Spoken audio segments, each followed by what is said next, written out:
Dumaan ng walang paalam sa karagatan ng Mindanao ang tatlong warship ng China. Nagsagawa naman ng joint air patrol sa West Philippine Sea, ang Pilipinas at Amerika. Nasa frontline ng balitang yan si Brian Castillo. Kuha ito mula sa multi-purpose assault craft ng Philippine Navy habang binubuntutan ang mas malaking Renai-class guided missile warship ng China na binabaybay ang Sulusi kahapon. Hindi kalayuan sa Chinese cruiser, nakabuntot din ang Jiankai-class frigate at Fuji-class replenishment oil tanker ng People's Liberation Army Navy.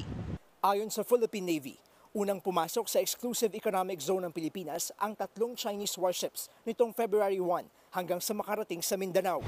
They were tracked as they passed through starting from Bajo de Masinloc, although isa pa lang doon. This ship was joined by two others east of Mindoro, going through Cuyo Island and passing through Sulusi. Sa ilalim ng tinatawag na Archipelagic Sea Lanes Passage Doctrine, pinapayagan naman ang kahit na anong foreign commercial at military vessel na dumaan sa ating karagatan. Pero ayon sa Navy, mabagal ang takbo ng mga barkong pandigma ng China. Ayon pa sa AFP Western Mindanao Command, walang sapat na diplomatic coordination ang pagdaan ng mga Chinese warship. Sinubukan nila itong radyohan, pero hindi raw sila sinagot ng maayos. Tingin ng ilang eksperto, nananadya ang China dahil may nais silang iparating na mensahe sa Pilipinas.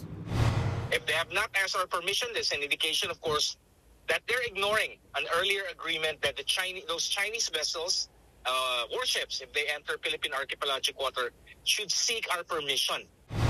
Batay naman sa huling monitoring ng Philippine Navy, nasa layong 120 nautical miles na mula sa Basilan ang tatlong Chinese warships. Posibleng papunta raw ng Indonesia ang mga ito para sa Komodo Naval Exercise na lalahukan din ng Pilipinas. Ngayong araw naman, nagsagawa rin ng joint air patrol at exercise ang Philippine Air Force at US Pacific Air Force. Sa ilang bahagi ng West Philippine Sea, kabilang ang Panatag o Scarborough Shoal, tatlong FA-50 fighter aircraft ng Pilipinas at dalawang bomber planes ng Amerika ang sumali sa drills. Itinanggi naman ng Philippine Air Force na may kinalaman ito sa tensyon sa West Philippine Sea. Nagbabalita mula sa frontline, Brian Castillo, News 5. Mga kapatid, Jiggy Manikad po, iba na ang may alam at may pakialam sa panahon ngayon. Para sa konkreto, kumpleto at komprehensibong balitaan sa Frontline, mag-follow at mag-subscribe sa social media pages ng News 5.